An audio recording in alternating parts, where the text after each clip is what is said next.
masalah timbul ketika jaringan internet mungkin ada gangguan, maka pelaporan untuk yang basis online belum bisa dilaksanakan dengan secara cepat. Kalau biasa kan kalau di sini nggak ada itu mereka ke Belinyu, Pak, kan jauh 40 menit lah. Di sekolah ini untuk jaringan internet hampir semua provider tidak bisa di sini. Tidak ada satupun yang cukup. Jadi pada waktu itu untuk kegiatan-kegiatan yang sifatnya pengiriman data, email dan segala macam kita harus keluar dari sekolah.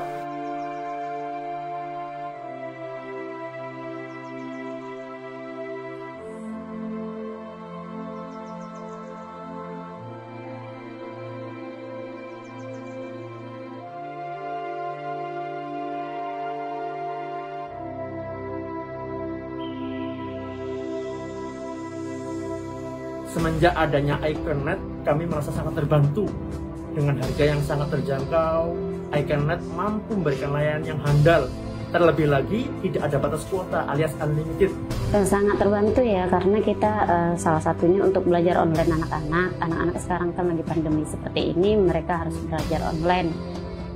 Pengalaman saya memang sangat memuaskan ya, karena saya udah coba beberapa layanan. Walaupun kadang di cuaca buruk, kadang ada petir juga tetap oke, tak ada gangguan sama sekali. Buat dari kuliah saya, jadi supaya bisa Zoom lebih cepat, nggak ada kendala-kendala.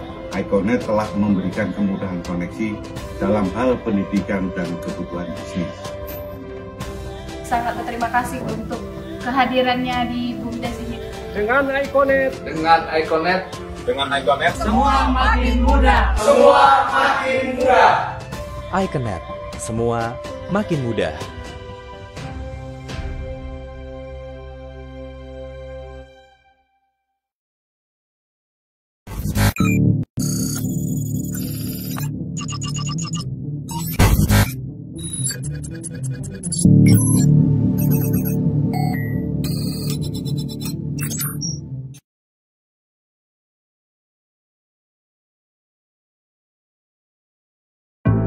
Sustainability.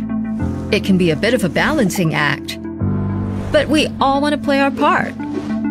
At Epson, we know business comes down to numbers, to performance and productivity. So, how can you get the best of both worlds? We focus on the details that make a world of difference. From heat-free technology that reduces energy usage, to revolutionary processes that transform recycling. We're committed to developing sustainable technology that makes business sense. So you can reduce energy consumption, cut down on replacement parts, and boost your productivity all at the same time. Be cool. Switch to Epson's sustainable technology.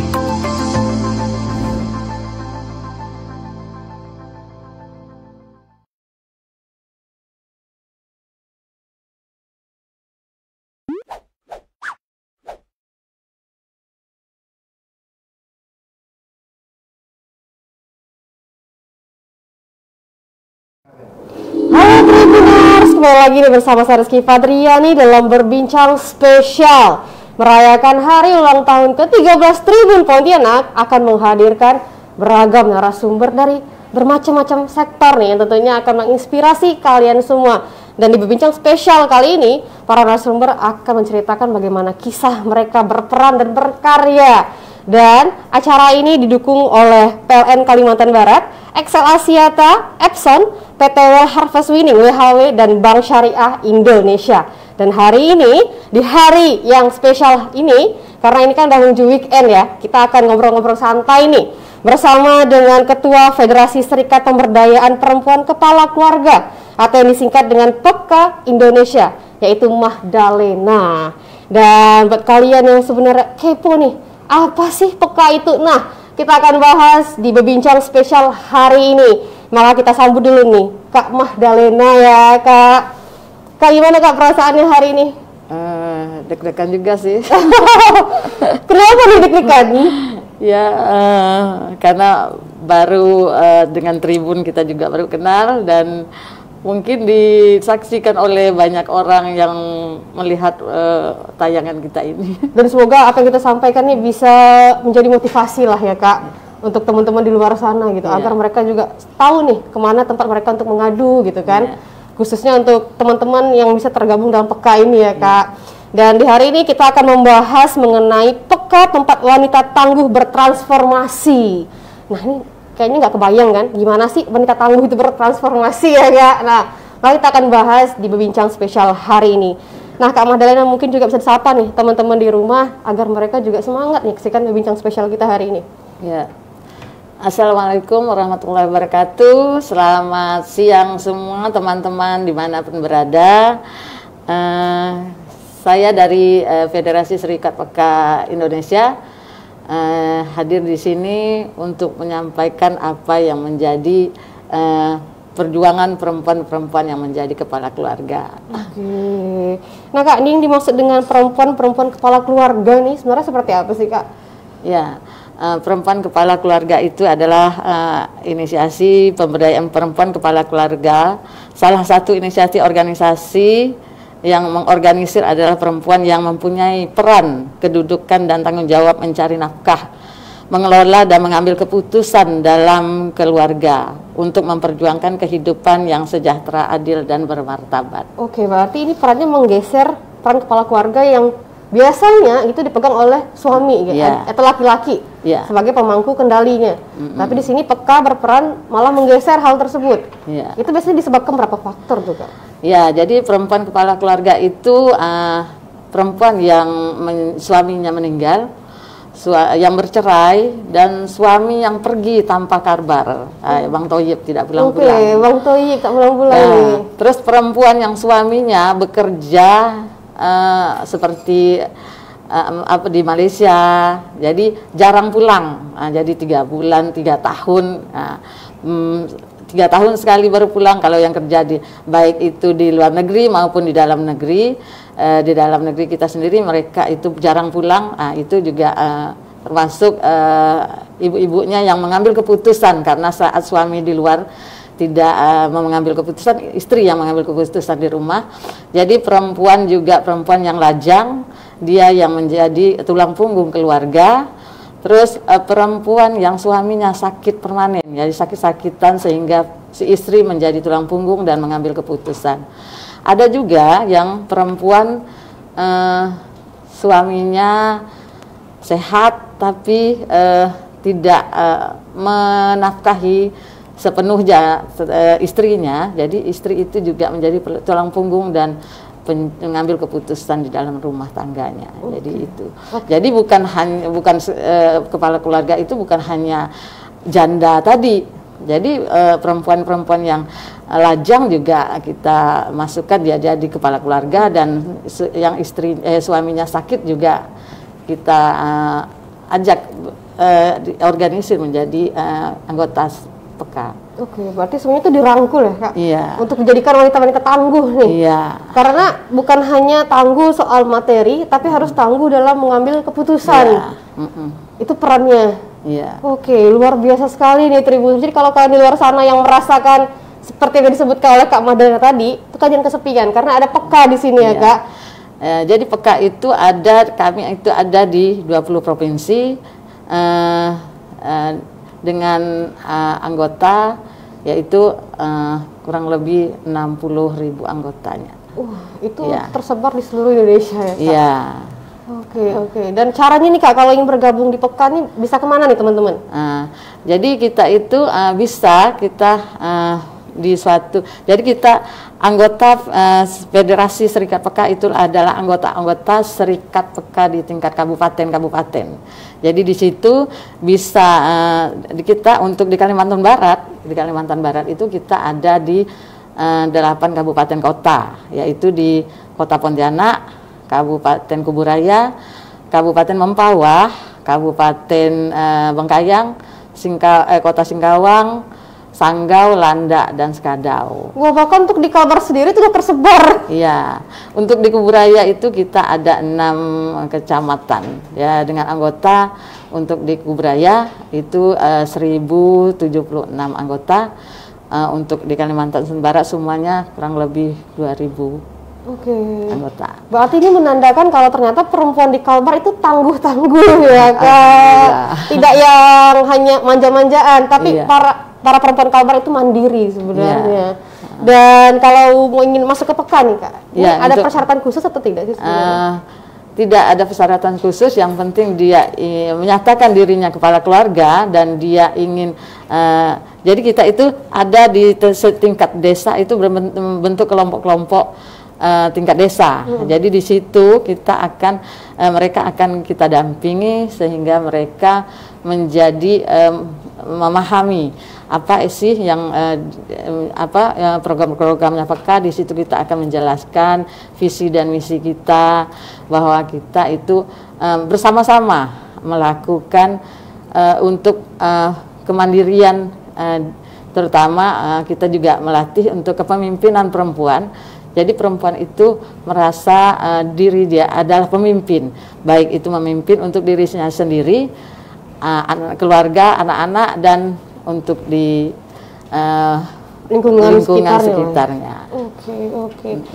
Nah Kak, kalau untuk pendampingannya sendiri tuh Kak, bentuk pendampingan yang PK lakukan gitu untuk para anggotanya itu seperti apa sih Kak? Kalau untuk pendampingannya itu kita mendampingi pertemuan, ada pertemuan rutin setiap bulan. Di situ kita terbentuk kelompok dengan siapa nama anggota, nama kelompoknya, terus siapa ketuanya, siapa ada kepengurusan di tingkat kelompok itu, sehingga dia itu yang mengorganisir teman-teman di lingkungannya. Di situ setelah itu ada kita juga kader-kader terlatih yang akan mendampingi pertemuan di tingkat desanya itu.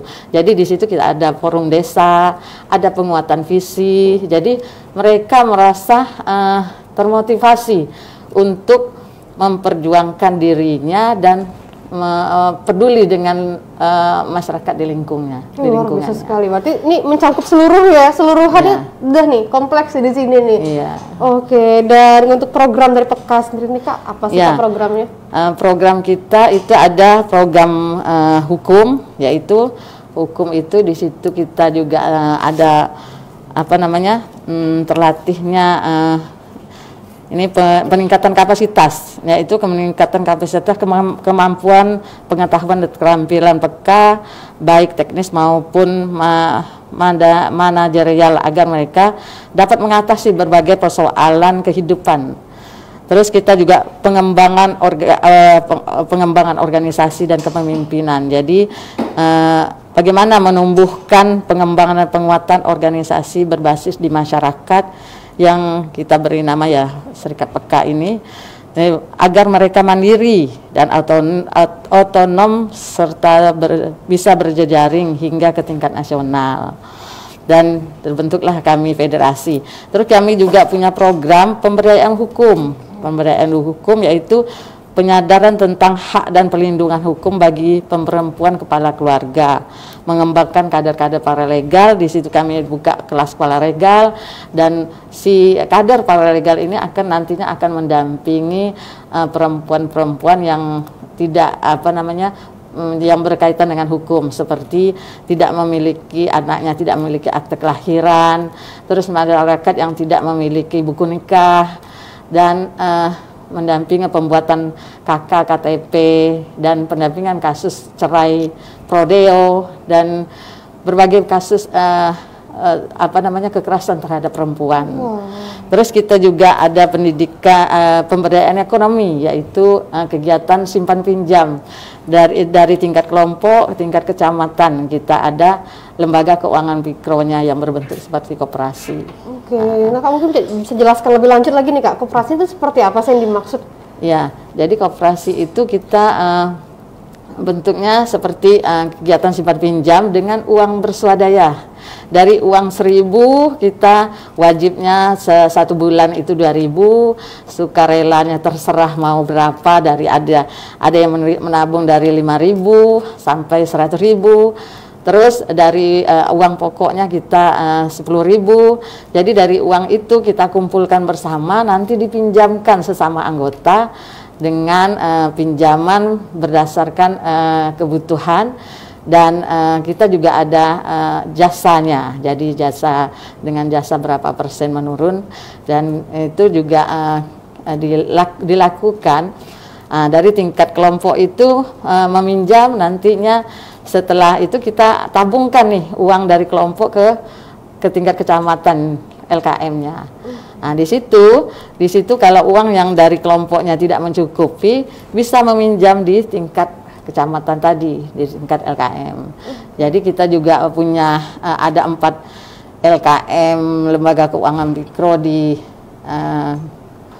untuk kubur raya itu ada 4, untuk di Mempawah ada 2 lembaga keuangan mikro, untuk di Bengkayang ada 1 lembaga keuangan mikro.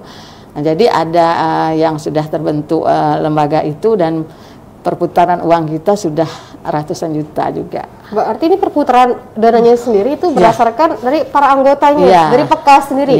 Tidak ada menggait gitu, mungkin dari bank, dari luar gitu. Tidak.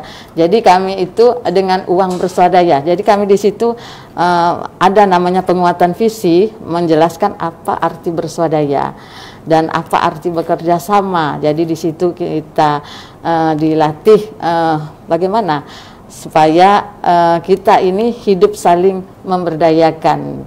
Jadi supaya sama-sama mandiri dengan tidak meminta kepada orang lain, kita bisa. Jadi di situ kalau untuk di tabungan simpan pinjam kita di kelompok, untuk 1.000 kan gampang kita menabung. Kalau di bank kan mau nabung 1.000, 2.000 kan malu. Nah, jadi ibu-ibu itu ada yang nabung ya 2.000, jadi ada yang 5.000, terserah. Jadi kalau untuk ke bank mereka bilang kita nggak mau pergi mau nabung ke bank untuk 10.000 kan nggak mungkin. Nah, jadi itu yang membuat ibu-ibunya bersemangat. Dan kami itu juga ada tabungan yang namanya Simpaya dan Simpadi. Simpaya itu tabungan khusus Simpaya untuk diambil nanti di hari raya. Jadi untuk Simpadi kalau anaknya nanti ingin ke sekolah, jadi simpanan pendidikan dan simpanan hari raya. Ya.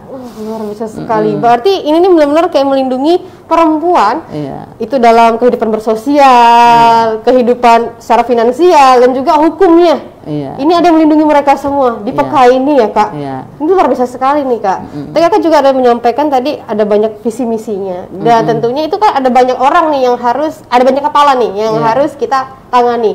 Tentunya pasti menimbulkan berbagai kendala nggak sih Kak kalau kita ingin mempersamakan persepsi gitu kan, karena ibu-ibu ini kan kadang udah ada yang pendapatnya A gitu, B gitu. Jadi kami itu selalu diberi pelatihan bagaimana jadi untuk di sekarang ini kami berfokus pada 3 program, yaitu kepemimpinan perempuan, dan ekonomi keswadayaan, dan ketahanan keluarga, keberagaman keluarga. Jadi di PK itu kan banyak mereka ragam keluarga. Ada ibu sama anak, ada bapak sama anak, ada anak sama nenek, ada ponakan sama bibi, ya jadi gitu bermacam itu. Jadi untuk mempersatukan persepsi itu diberi kami cara pandang bagaimana perempuan itu bisa berpikir berpikir bahwa kita ini adalah menggali bersama apa sih yang menjadi persoalan perempuan.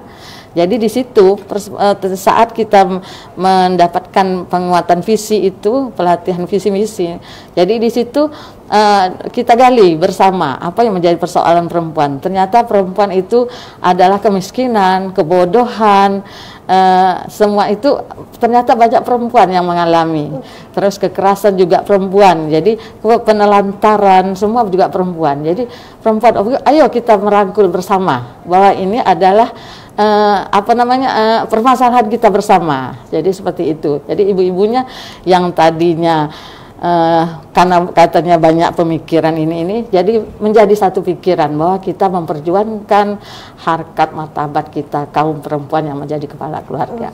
Dan apakah itu yang akhirnya membuat seorang Kak Magdalena ini bergabung gitu di PK ini? Ya, karena saya itu memang sebenarnya kalau kita belum memahami, orang yang belum tahu juga memahami tentang peka juga berpikir-pikir. Saya awalnya juga gitu, pikir apa sih peka ini. Saya diajak itu awal pertama saya masuk di tahun 2007, 13 tahun yang lalu. Jadi saya diajak untuk bergabung ke peka ini. Saya juga masih berpikir apa sih yang dikerjakan, apa ya yang dilakukan gitu. Setelah itu saya ikut saja dulu, ikuti alurnya. Setelah itu saya semakin memahami dan saya selalu dilibatkan dalam pelatihan-pelatihan. Semakin saya memahami dan semakin saya mendalami bahwa perempuan kepala keluarga itu ternyata ada terlindungi oleh adanya Yayasan Peka ini. Berarti kan pertama kali kakak masuk nih ke Peka itu kan belum tahu nih ya Peka ini seperti apa. Tapi apa sih yang membuat Kak Magdalena akhirnya termotivasi nih? Ya, jadi termotivasi itu karena Peka ini mengajak perempuan untuk menyelesaikan masalah dengan banyaknya masalah perempuan, seperti tentang ekonomi kita, bahwa kita ini perempuan ini bagaimana sih untuk ekonomi kita supaya kita itu maju, terus apa sih yang menjadi permasalahan terutama tentang hukum.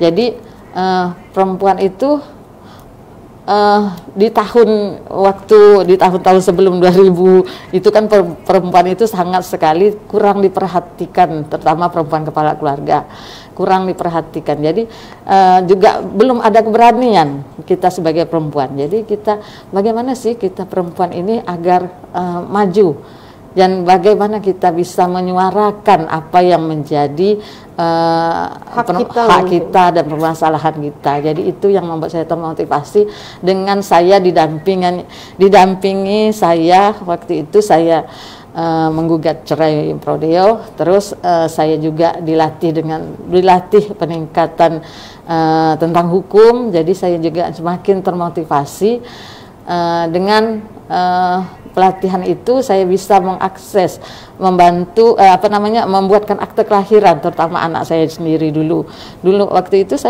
anak saya belum juga mempunyai akte kelahiran. Setelah itu dengan berhasilnya saya membuat akte kelahiran anak saya sendiri, terus tetangga saya. Setelah itu saya semakin termotivasi nih, gimana nih, ayo teman-teman, ada enggak masih anak-anak ibu-ibu peka dan masyarakat miskin yang lainnya belum memiliki akte kelahiran. Jadi di situ kami bersama-sama mendata dan dengan terkumpulnya itu kami membantu dengan mengajukan pembuatan akte kelahiran ke Dinas Dukcapil. Terutama dulunya kita masih bergabung di Kabupaten Mempawah. Di situ kami membuat. Setelah itu kan ada yang namanya sidang saat membuat akte kelahiran. Jadi kami juga mengumpulkan nih bahwa masih banyak kuburaya itu karena kabupaten baru. Jadi banyak nih anak-anak yang belum memiliki akte kelahiran. Jadi kami juga mengumpulkan bersama-sama kader-kader di wilayah yang di kecamatan itu. Jadi di situ kami mengajukan dengan melakukan advokasi. Jadi kami juga diajarkan melakukan advokasi ke pemerintah. Jadi saya menghadap bersama teman saya dan pendamping saya waktu itu menghadap ke Bapak Bupati. Bagaimana Pak agar kita anak kuburaya ini semuanya mempunyai akte kelahiran. Jadi Bapak Bupati waktu itu Pak Muda Mahendra pertama yang menjadi Bupati pertama, beliau itu memberikan kami surat pernyataan dispensasi untuk pembuatan kolektif.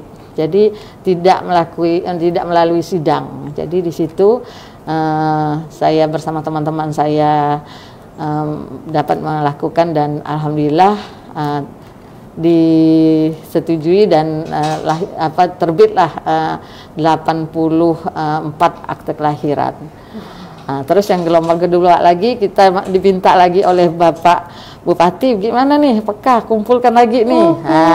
Jadi Bapak Bupati minta kita mengumpulkan lagi, dan saya juga menghadap lagi dengan membawa kurang lebih 60 akte berkas waktu itu, dan alhamdulillah lolos lagi. Dan setelah itu kami Bapak Bupati menyarankan kepada kami Peka, karena Peka selalu bekerja sama dengan Mahkamah Agung. Jadi bagaimana nih supaya Peka punya inisiatif mengusulkan agar dihilangkan dihapuskan sidang. Jadi alhamdulillah kami mengajukan di nasional advokasi ke Kemendagri. Jadi di situ alhamdulillah kita sehingga sekarang tidak ada sidang lagi. Luar biasa sekali sih Kak. Rizky merinding dengarnya. Berarti ternyata ada ratusan anak yang saat ini tumbuh itu merasakan gitu manfaatnya dari Peka ini, dan bahkan dari Bupati Keberayaan sendiri minta tolong nih ke Peka.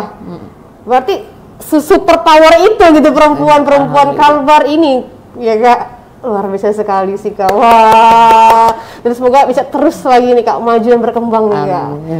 Dan untuk itu juga kami juga bekerja sama dengan Pemda Kubraya, Pengadilan Agama, KUA, dan Dinas Dukcapil untuk melakukan sidang isbat nikah namanya. Di situ kami bekerja sama melakukan pelayanan terpadu. Nah, di situ Pengadilan Agama melakukan isbat nikah, sidang isbat, dan setelah keluar dari penetapannya itu diajukan ke KUA. KUA menerbitkan buku nikah. Dan untuk yang anaknya tadi awalnya kalau anak tidak punya buku nikah kan anak pasti atas nama ibu. Jadi bagaimana Dinas Dukcapil juga mengeluarkan akte kelahiran untuk pasangan yang isbat nikah tadi, dan anak-anaknya akte kelahirannya dirubah menjadi pasangan ada ayah dan ibu. Luar biasa sekali sih Kak. Tidak berhenti tadi ya Kak, malah ada lagi nih yang baru. Berarti ini hampir seluruh masyarakat Pontianak dan Kuburaya itu sebenarnya udah merasa tertolong ya dengan adanya Peka ini. Ya, Kabupaten Mempawah dan Mekayang juga. Nah, jadi kita semuanya juga melakukan. Berarti semua kader di kecamatan, di daerah itu semuanya saling bekerja sama gitu. Iya, ya kami selalu bekerja sama dengan dinas-dinas yang untuk dokumen identitas tas hukum itu. Untuk dengan Dinas Kesehatan kami juga bekerja sama. Jadi untuk bagaimana sih terutama lansia terlindungi, anak-anak terlindungi, perempuan-perempuan terlindungi. Jadi dengan bekerja sama dengan Dinas Kesehatan juga, dengan Dinas Sosial. Jadi kami juga sudah berteman dekat. Karena sering kali ini ya Kak. Sering bertemu gitu. Tadi Kakak juga ada menyampaikan nih Kak, kalau ternyata di Peka ini adalah banyak sekali di dalamnya perempuan-perempuan yang kepala keluarga tadi, yang mandiri, dan ada juga dan banyak mungkin janda yang bergabung di dalamnya. Nah, kan ini kan stigma tentang janda tersebut biasanya sangat-sangat tidak baik gitu di masyarakat. Nah, untuk mematahkan stigma ini apa sih yang dilakukan oleh Peka Kak? Untuk melakukan itu kami melakukan advokasi kebijakan dan gerakan perubahan sosial namanya. Jadi mendampingi Peka untuk melakukan advokasi kebijakan berbasis riset data di lapangan. Jadi kita itu bahwa perempuan kepala keluarga itu bukanlah perempuan yang pengganggu suami orang. Jadi kita tonjolkan bahwa diri kita perempuan bisa memimpin, bisa membantu sesama. Jadi untuk anggota Peka kita sudah ada yang menjadi kepala desa, ada yang menjadi ketua RT, jadi anggota BPD. Jadi perempuan-perempuan bahwa kita ini perempuan yang mandiri, bisa membantu dan bisa mensejahterakan baik untuk keluarga sendiri dan masyarakat di sekitarnya. Pada intinya mungkin ini dibuat sibuk ya di Peka gitu, karena biasanya kan kalau stigma negatif itu muncul ketika perempuan itu tidak ada pegangan nih gitu untuk hidup gitu kan, tidak bisa bermandiri. Jadi dalam ADRT kami juga ada kode etiknya. Jadi tidak boleh mengganggu suami orang, apalagi menikah dengan suami orang. Jadi di situ kami dengan adanya kode etik itu siapa yang melanggar dia keluar. Jadi seperti itu, kita punya kode etik. Bahkan sudah diatur ya Kak. Oke, ini luar biasa sekali nih. Berarti ini kita benar-benar melindungi diri kita dan orang sekitar kita juga ternyata. Wow. Dan untuk Kak Madalena sendiri nih Kak, apa sih yang membuat akhirnya Kak Madalena nih ingin terus bergabung di PEKA nih? Karena kan ini bukan waktu yang lama, bukan waktu yang sebentar ya. Karena yang harus diketahui dari tahun 2000 ya Kak. PEKA itu dari tahun 2000, mulai dari konflik Aceh. Dan di Aceh itu, dan bagaimana perempuan itu bisa mandiri, terus bisa meningkatkan taraf hidupnya, terus bagaimana mereka itu bisa sejahtera, bisa menghidupi anak-anaknya. Dari masalah itu kan banyak nih perempuan yang bencana waktu tsunami, terus konflik GAM kan di Aceh, terus di NTT juga konflik antara suku, dan di Kalimantan Barat juga. Jadi banyak perempuan-perempuan yang menjadi korban. Itu gimana perempuan? Jadi perempuan Yayasan PEKA itu bekerja sama dengan Komnas Perempuan, ingin jadi dari konflik itu mengembangkan program bahwa perempuan di konflik itu untuk untuk persoalan ekonomi dan trauma mereka, bagaimana mereka supaya bangkit, tidak trauma, tidak merasa sendiri. Jadi itu yang dilakukan oleh Yayasan PEKA yang bekerja sama dengan Komnas Perempuan. Dan lantas bagaimana nih Kak akhirnya proses Kak Madalena dari nol nih, akhirnya sekarang menjadi ketua federasi? Awalnya saya bergabung itu waktu itu kan ada program dari Yayasan PEKA tentang beasiswa bagi anak janda yang tidak mampu. Jadi anak saya waktu itu mendapatkan program bantuan beasiswa sekolah dengan ada diberikannya tas, buku, baju seragam. Jadi di situ, tapi saya waktu itu belum bergabung. Jadi setelah itu saya diajak nih oleh pengurus kelompok PEKA di Desa Kapur itu. Saya dari Desa Kapur. Jadi di situ saya masih belum mau nih, apa sih PEKA. Setelah itu diajak lagi, cobalah saya bilang ikut. Jadi dalam pertemuan kelompok itu selain simpan pinjam, kita juga ada jimpitan, ada arisan. Jadi arisan beras, ada arisan gula, ada arisan telur. Jadi bermacam-macam, setiap kelompok itu beraneka ragam program itu mereka, inisiatif mereka. Jadi di situ. Setelah itu saya bergabung di tahun 2007, saya mulai Januari 2007 saya bergabung. Di situ saya mulai yang pertamanya kita masih belum memahami, diam aja dulu kan. Dia malu dan jangankan mau berbicara mau lihat aja gitu ya. Setelah itu saya bergabung setelah 3 bulan, saya berproses hadir terus di pertemuan kelompok itu. Setelah itu saya diikutkan ke pelatihan SEO namanya, sistem organisir, bagaimana perempuan mengorganisir perempuan-perempuan lainnya. Di situ saya diikutkan pelatihan. Di dalam pelatihan itu kan kita perkenalan. Dalam perkenalan itu ternyata banyak perempuan-perempuan yang menjadi kepala keluarga. Oh, ternyata bukan saya sendiri. Oh, ternyata perempuan ini ada yang menampung unek-uneknya gitulah. Jadi ada yang menampung, ada yang peduli dengan perempuan kepala keluarga. Jadi di situ saya semakin dengan bertambahnya ilmu-ilmu yang saya ikuti, saya semakin termotivasi. Jadi terdorong bagaimana dulu saya dibantu dan bagaimana saya bisa membantu. Jadi dengan kita dibantu dengan akses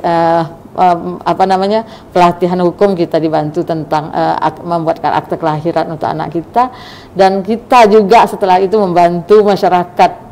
Jadi merasa kepuasan tersendiri bisa membantu orang banyak. Jadi saya merasa senang dan semakin semangat jadi bergabung di PEKA. Jadi awalnya saya anggota kelompok, dari anggota kelompok kita dipercaya menjadi pengurus di kelompok, dari pengurus ke kelompok dipercaya di pengurus tingkat kecamatan, dari tingkat kecamatan kita dipercaya lagi di pengurus ke tingkat kabupaten, dari kabupaten ke tingkat provinsi. Dengan dengan semangatnya saya mengorganisir dan memperluas wilayah PEKA. Jadi di situ saya jadi juga dilihat cara keaktifan saya di organisasi PEKA ini, sehingga saya dipercaya oleh teman-teman juga menjadi pengurus tingkat nasionalnya. Nah, jadi berjenjang karena dinilai oleh teman-teman juga kita keaktifan saya, dan saya juga bisa dan sudah bisa berani tampil berbicara di depan. Jadi semua itu karena diasah dan dilatih oleh Yayasan PEKA, sehingga saya bisa menyuarakan untuk diri saya sendiri dan teman-teman yang lainnya. Meskipun dari nol itu tidak menutup kemungkinan akhirnya bisa seperti saat ini ya Kak. Itu luar biasa sekali sih Kak. Berarti ada banyak sekali proses dan perjuangan yang dilalui hingga bisa sampai di titik ini. Alhamdulillah. Itu kebayang nggak sih Kak sebelumnya? Iya, memang sih nggak kebayang, tapi bagaimana saya itu semuanya itu karena kita merasa PEKA adalah milik kita. Jadi kita merasa semuanya berjuang untuk PEKA. Jadi perempuan-perempuan yang teman-teman yang menjadi kepala keluarga ini, bagaimana mereka juga bisa meningkatkan taraf hidupnya, kesejahteraannya. Jadi itu juga yang selalu saya ada di hati saya, sehingga saya mengajak nih teman-teman. Jadi bagaimana teman-teman supaya kita bisa mandiri, maju dan sejahtera. Jadi untuk kepengurusan inti seperti pengurusan tingkat kabupaten jadi semuanya itu benar-benar yang menjadi kepala keluarga. Jadi perempuan yang tidak bersuami. Jadi di situ. Tapi untuk kepengurusan intinya seperti ketua, sekretaris bendahara itu benar-benar perempuan-perempuan yang tidak bersuami. Oke, nah Tribuners, tadi kita udah dengerin banyak sekali nih ya informasi tentang PEKA, dan dari Kak Mahdalena ini kita bisa dapatkan motivasi sebenarnya. Dan jangan kemana-mana nih, kita akan break sebentar untuk bertanya-tanya kembali mengenai PEKA ini. Tapi kita break sebentar, jangan kemana-mana, tetap di Berbincang Spesial Tribun Pontianak.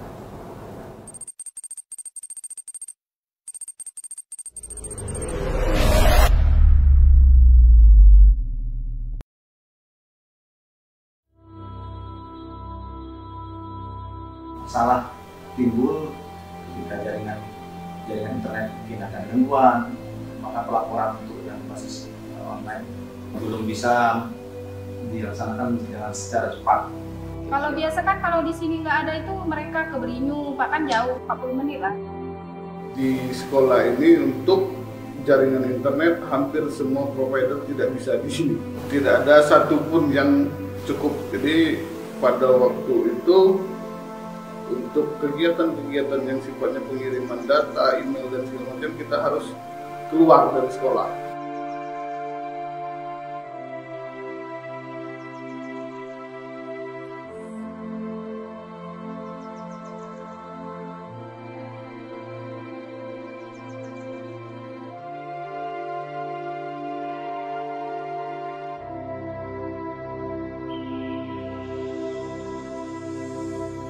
Semenjak adanya iCareNet, kami merasa sangat terbantu. Dengan harga yang sangat terjangkau, iCareNet mampu memberikan layanan yang handal. Terlebih lagi, tidak ada batas kuota alias unlimited. Sangat terbantu ya, karena kita salah satunya untuk belajar online anak-anak. Anak-anak sekarang kan lagi pandemi seperti ini, mereka harus belajar online. pengalaman saya memang sangat memuaskan ya, karena saya udah coba beberapa layanan. Walaupun kadang di cuaca buruk, kadang ada petir juga tetap oke, tak ada gangguan sama sekali. Buat dari kuliah saya, jadi supaya bisa Zoom lebih cepat, nggak ada kendala-kendala. iConnect telah memberikan kemudahan koneksi dalam hal pendidikan dan kebutuhan bisnis. Sangat berterima kasih untuk kehadirannya di BUMDes ini. Dengan iConnect, semua makin mudah. iConnect, semua makin mudah.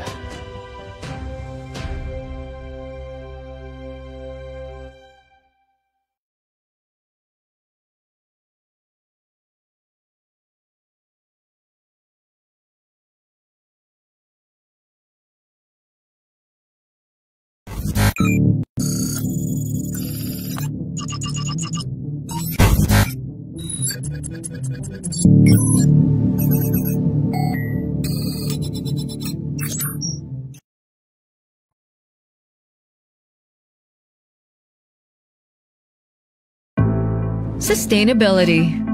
It can be a bit of a balancing act, but we all want to play our part. At Epson, we know business comes down to numbers, to performance and productivity. So, how can you get the best of both worlds? We focus on the details that make a world of difference.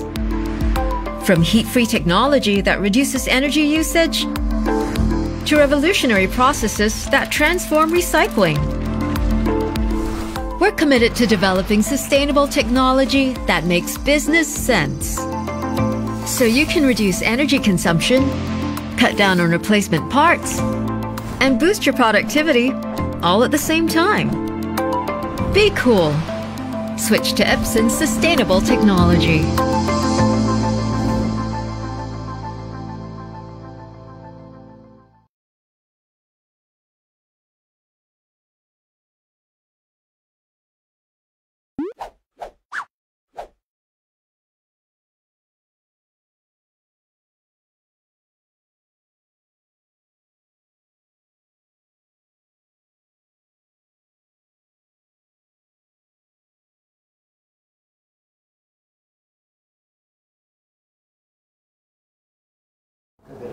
Halo Tribuners, kembali lagi bersama saya Rizky Fadriani dalam Berbincang Spesial merayakan Hari Ulang Tahun Tribun Pontianak yang ke-13, dan acara ini didukung oleh PLN Kalimantan Barat, Excelsiata Epson, PT Well Harvest Winning WHW, dan Bank Syariah Indonesia.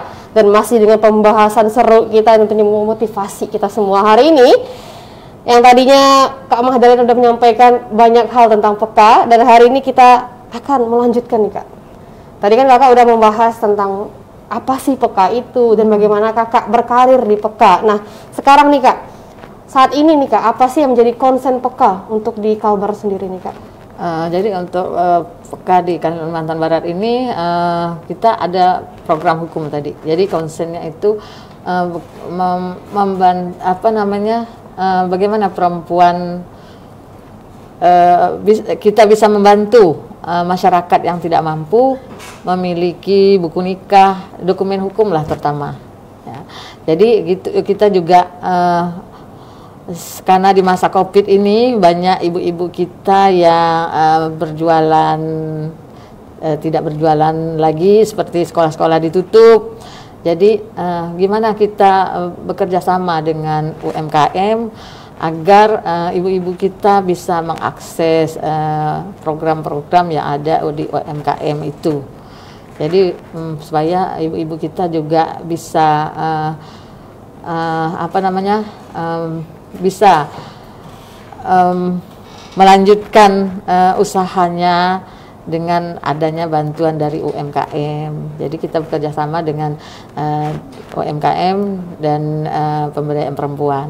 Oke, berarti banyak juga dinas yang terkait ini Kak yang untuk diajak bekerja sama. Ya, alhamdulillah kita selalu bekerja sama dengan dinas-dinas yang terutama Pemda Kuburaya, terus Pengadilan Agama, KUA, Disnasduk Capil, pemberdayaan perempuan. Terus kita juga ada kelas Paradikta, namanya Sekolah Paradikta, itu bekerja sama dengan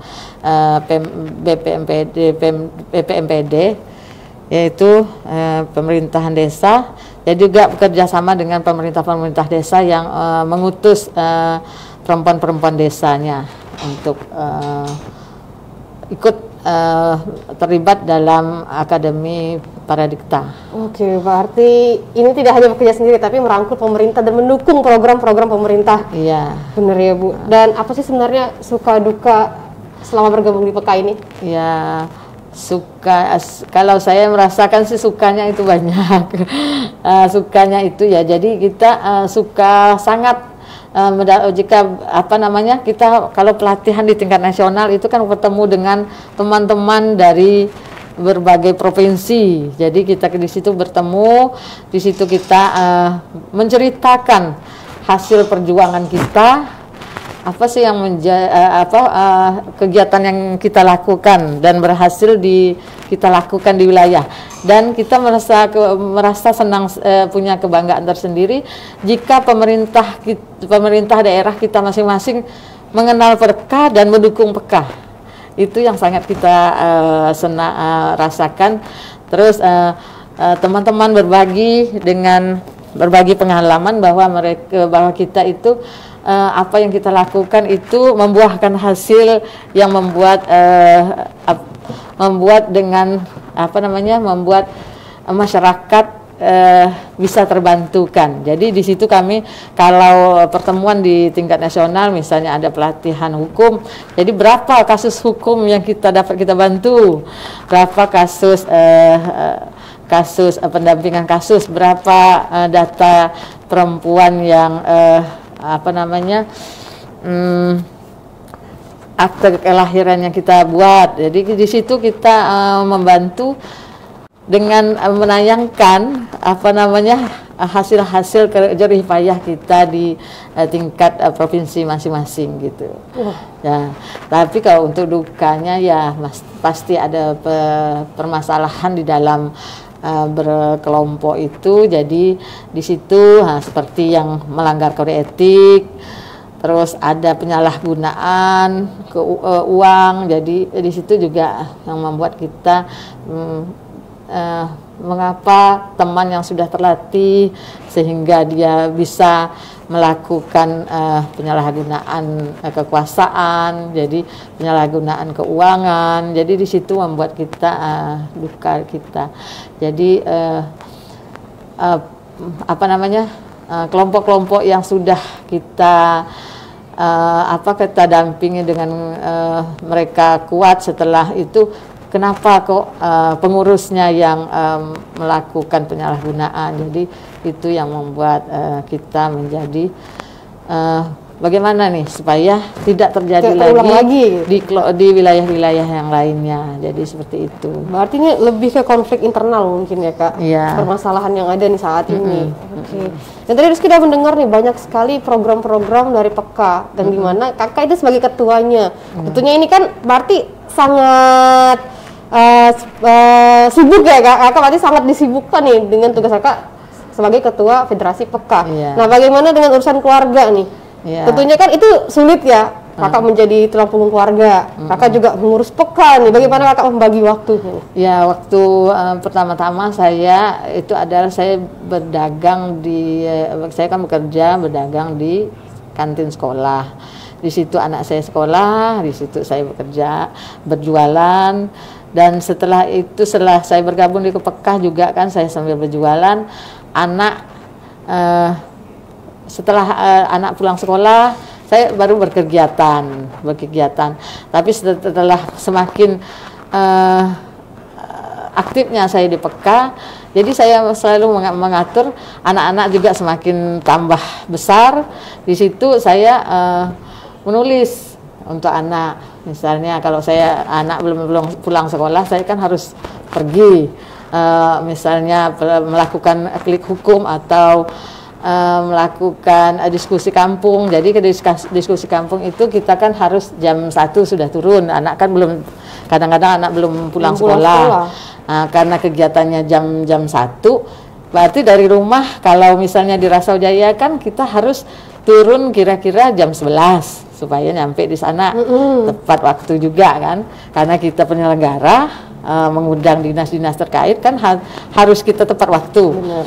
Jadi di situ saya tulis nih di pintu kulkas, sapu lantai jika kotor, masak nasi jika habis, cuci piring habis makan. Jadi semuanya itu kalau saya udah pulang ke rumah, alhamdulillah rumah beres, mama tenang, saya bilang gitu. Jadi anak-anak saya lakukan seperti itu. Dan untuk mereka saya belajar itu saya habis maghrib TV tak boleh hidup, saya sampai selesai isya baru boleh nonton TV. Jadi anak saya suruh belajar dulu dengan saya temani. Jadi tidak saya suruh, tapi ayo kita belajar. Jadi bagaimana kita melakukan di rumah dengan mengajak, begitu juga saya di Pekah dan di lingkungan saya. Jadi kita mengajak. Jadi tidak pernah kita menyuruh. Kalau menyuruh itu belum tentu orang mau. Jadi tapi kayak ayo kita mengajak, ayo kita kerjakan ini bersama-sama. Jadi dengan bekerja bersama-sama kita semuanya akan beres. Jadi seperti itu. Oke, dan nampak nih Kak pemimpinnya nih gitu. Dan di rumah pun kita meminta tolong ke anak dan peran anaknya terjadi di situ. Iya, alhamdulillah. Anak juga berkontribusi. Jadi jadi alhamdulillah walaupun anak saya yang laki-laki, yang tua laki-laki, tapi dia habis masak, habis makan, kalau dia habis makan cuci piring, habis nasi dia yang terakhir makan, dia harus masak. Ya. Jadi alhamdulillah, dan sekarang dia sudah berkeluarga dan dia juga saya tanamkan gendernya kepada dia sehingga dia memahami peran dia di sebagai walaupun sebagai laki, bahwa peran memasak apa itu lelaki juga bisa melakukan. Jadi kita latihkan dia sehingga dia bisa memahami dan alhamdulillah di dalam rumah tangganya dia melakukan. Benar-benar. Berarti ini sebagai bukti kalau ternyata para anggota PK itu tidak hanya menarik keuntungan sendiri, bahkan dia bisa nih Kak menebarkan benih-benih tadi ya, untuk ke keluarganya diserap segala macam. Akhirnya itu kan makin tersebar dan ternyata banyak sekali orang-orang yang tersuntikkan oleh energi positifnya tadi. Alhamdulillah. Bahkan mungkin anak-anak Kakak udah mandiri dan juga begitu dengan anggota-anggota lainnya udah 6 ribuan ya Kak. Iya. Itu bayangkan satu keluarga ada 5 gitu misalnya kan Kak. 60.000 itu 21 provinsi gitu. Nah, se-Indonesia tuh Kak ya. 60.000 anggota, satu anggota itu biasanya 3 sampai 5 orang gitu ya kan Kak. Jadi dalam anggota kelompok itu ada dari 5 sampai 30 orang dalam satu kelompok. Dan dia akan pulang ke rumah gitu ya kan, menyuntikkan energi tadi untuk keluarganya dan bisa mengambil peran nih menjadi mandiri dan lebih baik lagi tentunya ya. Jadi kader-kader terlatih itu setelah mendapat pelatihan mereka akan menyampaikan lagi di pertemuan kelompok-kelompok mereka. Luar biasa sekali sih Kak. Jadi apa yang mereka dapatkan mereka bagikan. Jadi kalau sudah dibagikan mereka akan ibu-ibu yang lainnya akan melakukan lagi di rumah mereka masing-masing. Berarti ini perannya udah masuk ke pelosok-pelosok Indonesia nih Kak. Ya alhamdulillah. Jadi untuk kita itu kita juga selain dari kegiatan-kegiatan itu kita juga ada PAUD-nya. Jadi PK itu ada PAUD, ada jurnalis warga Pekahnya juga. Jadi kita membuat berita juga. Jadi di situ semua provinsi itu kita bisa mengetahui cerita-cerita kegiatan-kegiatan mereka ada di wilayah. Oke, jadi mungkin itu lebih simpelnya tuh mungkin lebih ke mading gitu ya Kak. Jadi orang mengumpulkan informasi bisa lihat satu portal gitu ya.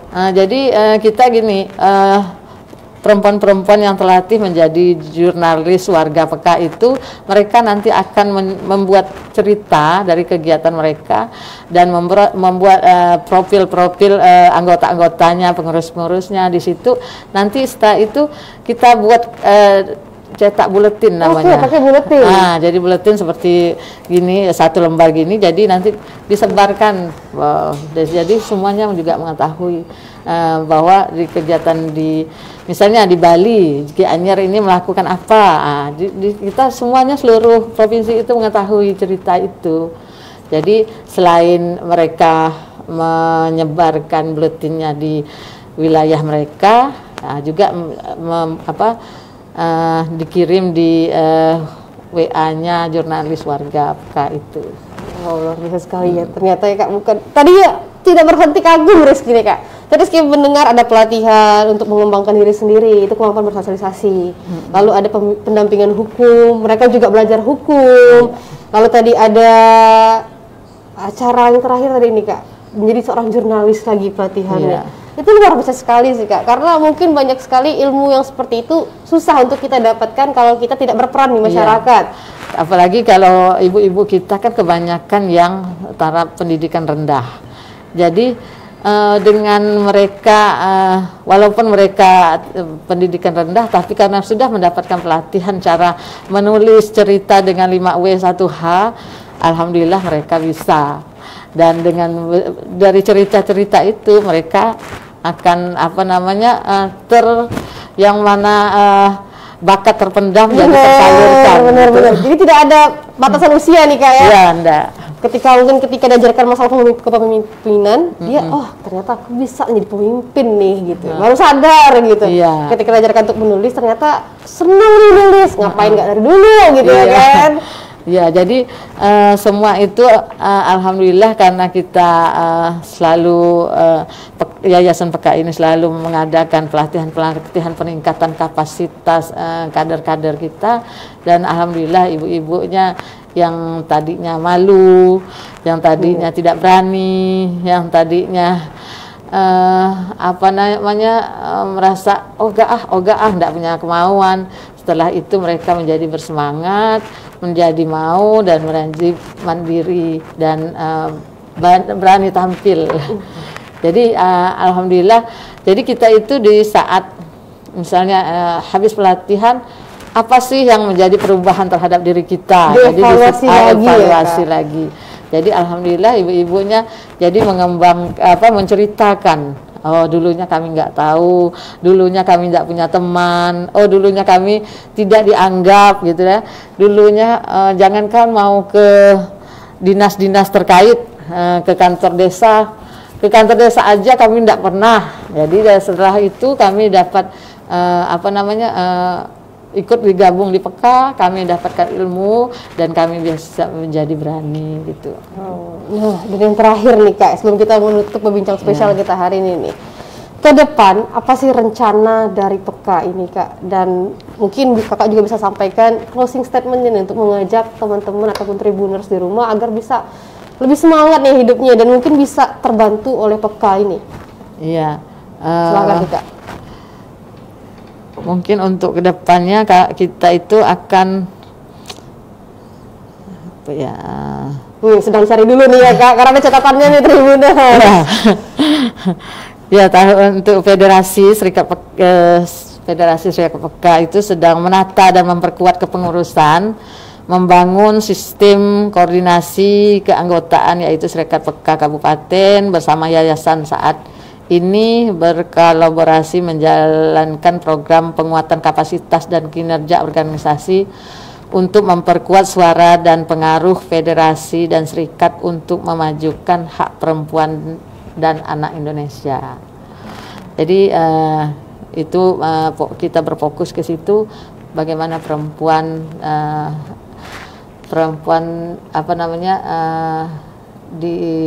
dianggap, diperhatikan, dan anak-anak terlindungi. Jadi anak-anak terlindungi, Indonesia akan maju. Bener, karena itu bibitnya ya Kak. Anak-anak adalah generasi penerus bangsa.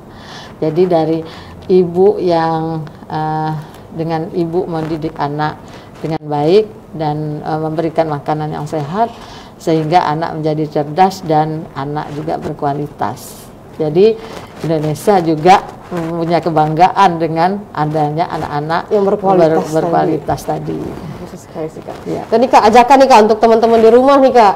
Ya, untuk teman-teman di rumah dimanapun berada. Jadi kita berharap teman-teman semuanya untuk bersemangat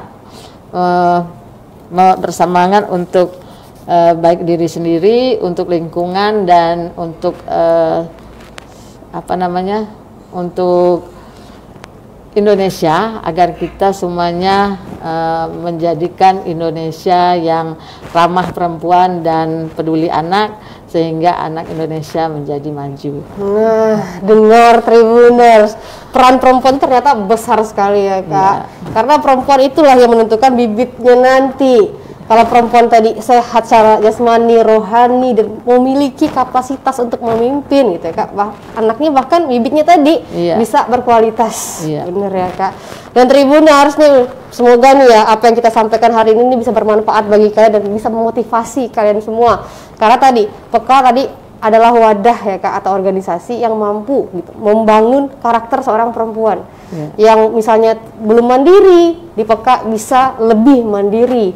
Dan di PEKA ini juga mengajarkan kepemimpinan tadi ya Kak, dan banyak sekali, bahkan mengajarkan pelatihan untuk hukum, pelatihan jurnalistik, bagaimana melatih finansial gitu. Jadi bukan hanya keterampilan dasar tadi ya Kak, ternyata ini udah di atas dasar lagi nih ya Tribuners. Dan Rizky terkadang kagum nih Kak, ternyata wow, luar biasa sekali. Dan bagi kalian nih Tribuners yang menjadi tulang punggung keluarga ya, khususnya wanita ya, dan harus wanita nih, kalian jangan takut karena ada PEKA di sini ya Kak. Mari bergabung di PEKA kalau ingin menjadi perempuan yang mandiri, bisa mandiri dan peduli memajukan masyarakat di sekitar kita dan melahirkan anak-anak yang berkualitas dan berprestasi. Dan kalian tidak sendiri pastinya ya. Karena mungkin ada yang terpuruk ya Kak. Nah, aku sendirian nih, susah nih cari uang, sedangkan ada anak di rumah harus aku pikirkan. Tapi ternyata di PEKA ini bisa loh membantu kalian, asalkan kalian mau dan benar-benar mau sama-sama bangkit ya Kak. Oke, dan terima kasih untuk Kak Mahdalena sudah menghadir di sini, dan untuk Tribuners terima kasih sudah menyaksikan berbincang spesial hari ini yang didukung oleh PLN Kalimantan Barat, Excel Asiata, Epson, PT Well, Harvest Winning WHW, dan Bank Syariah Indonesia. Saya di sini undur diri dulu bersama Kak Mahdalena. Sampai berjumpa di berbincang spesial edisi berikutnya. Bye. Salah timbul ketika jaringan internet mungkin ada gangguan, maka pelaporan untuk yang basis online belum bisa dilaksanakan dengan secara cepat. Kalau biasa kan kalau di sini nggak ada itu mereka ke Belinyu, Pak, kan jauh 40 menit lah. Di sekolah ini untuk jaringan internet hampir semua provider tidak bisa di sini. Tidak ada satupun yang cukup. Jadi pada waktu itu untuk kegiatan-kegiatan yang sifatnya pengiriman data, email dan segala macam, kita harus keluar dari sekolah.